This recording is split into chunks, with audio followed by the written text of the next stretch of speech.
심장이 바뀐 순간부터 이 집안의 운명도 조용히 다른 방향으로 뛰기 시작했는데요. 지역은 수술실 천장에 맺힌 희미한 불빛을 마지막으로 기억하고 눈을 감았습니다.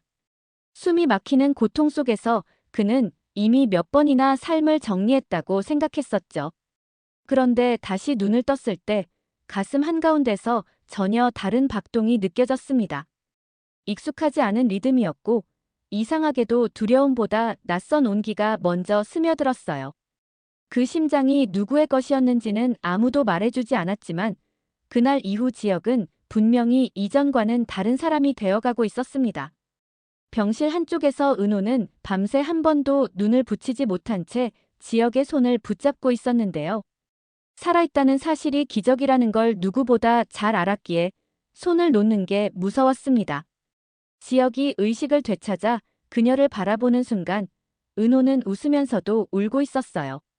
기뻐서인지 이제야 긴장이 풀려서인지 본인도 알 수 없었습니다. 다만 확실한 건 이 사람을 다시 잃고 싶지 않다는 마음뿐이었죠. 상철은 아들의 심전도 모니터를 보며 한참을 서 있었는데요. 숫자가 안정적으로 움직이는 걸 보면서도 마음 한구석이 계속 불안했습니다. 이번에야말로 진짜 살았다고 믿어도 되는 걸까?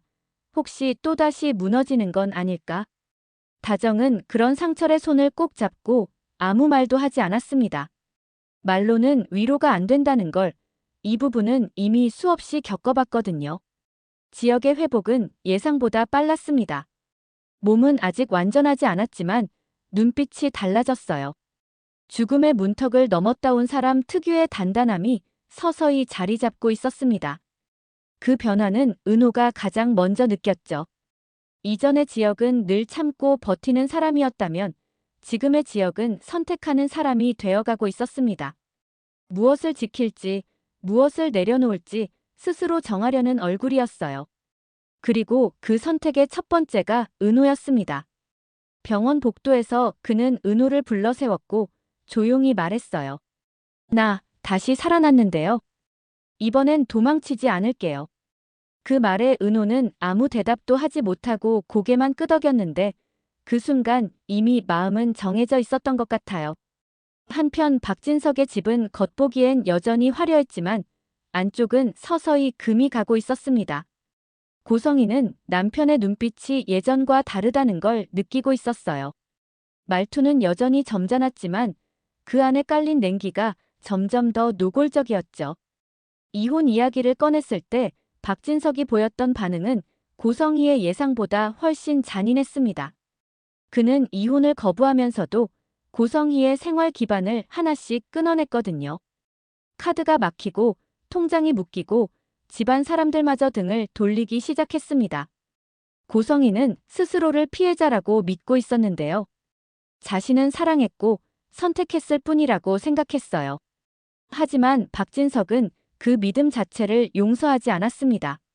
원래 내가 있던 자리로 돌아가라는 말은 단순한 분노가 아니라 선언이었죠. 사회적으로, 경제적으로, 인간적으로 고성희를 무너뜨리겠다는 뜻이었습니다. 그 와중에 영란은 점점 아버지와 어머니 사이에서 숨이 막혀갔어요. 예술로 숨을 돌리려 했지만 집안의 공기는 그림보다 훨씬 무거웠습니다. 지환과 함께 작업하는 시간만이 유일한 도피처였는데 아이러니하게도 그 작품이 세상에서 주목받기 시작하면서 또 다른 갈등의 불씨가 생겼습니다. 성공은 기쁨이었지만 동시에 박진석의 시선을 다시 끌어당겼거든요. 성재는 그 모든 상황을 묵묵히 지켜보고 있었습니다. 아버지를 이해하려 애쓰면서도 고성희에게 가해지는 방식이 옳은지 확신하지 못했어요. 그럴수록 수빈에게 더 의지하게 됐습니다. 수빈은 화려한 말 대신 솔직한 감정을 선택하는 사람이었고 그 태도는 성재에게 낯설면서도 위안이 됐어요. 이 모든 와중에 우진은 조용히 자신의 삶을 다시 세워가고 있었습니다. 은호에게 받은 간이식을 마음의 빚으로 여기며 도망치듯 떠났지만 결국 다시 세상과 마주하기로 결심했죠. 공부를 시작하고 일을 구하고 스스로 설 수 있는 사람이 되기 위해 애썼습니다. 그의 변화는 누구에게도 크게 알려지지 않았지만 은호는 그 소식을 들을 때마다 마음 한구석이 조금씩 가벼워졌어요. 시간이 흐르며 지역과 은호는 결혼을 결심합니다. 그 선택은 사랑 때문이기도 했지만 살아남은 사람들이 서로를 붙잡아야만 버틸 수 있다는 절박함 때문이기도 했어요. 결혼식 날, 지역은 사람들 앞에 서 있으면서도 한순간 심장이 멎는 듯한 불안을 느꼈습니다. 이 모든 행복이 혹시 빼앗기지는 않을까 하는 두려움이었죠. 하지만 은호가 손을 꼭 잡아주자 그는 비로소 숨을 제대로 쉬었습니다.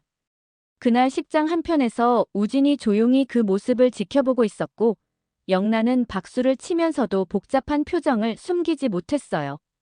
축복과 미련, 안도와 불안이 뒤섞인 표정이었습니다. 반면 고성이는 점점 벼랑 끝으로 몰리고 있었습니다. 마지막으로 선택한 폭로는 오히려 그녀를 고립시켰고 박진석은 기다렸다는 듯 법과 권력으로 대응했습니다.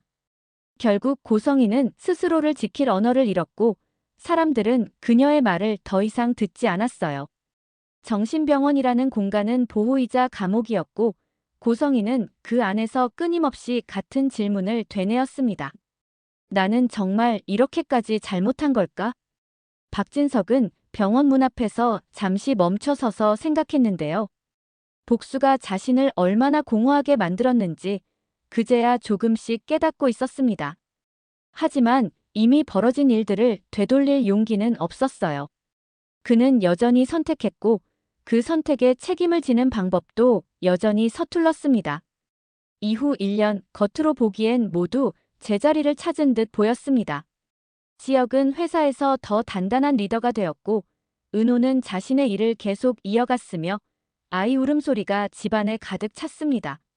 그러나 완전히 끝난 이야기는 아니었어요.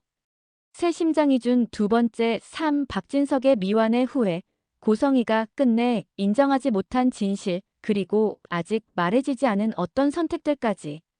화려한 날들은 그렇게 행복과 불안이 동시에 숨쉬는 자리에서 계속 이어지고 있었습니다. 다음에 무너질 것이 무엇인지 혹은 누가 다시 일어설 것인지는 아직 아무도 모른 채로요.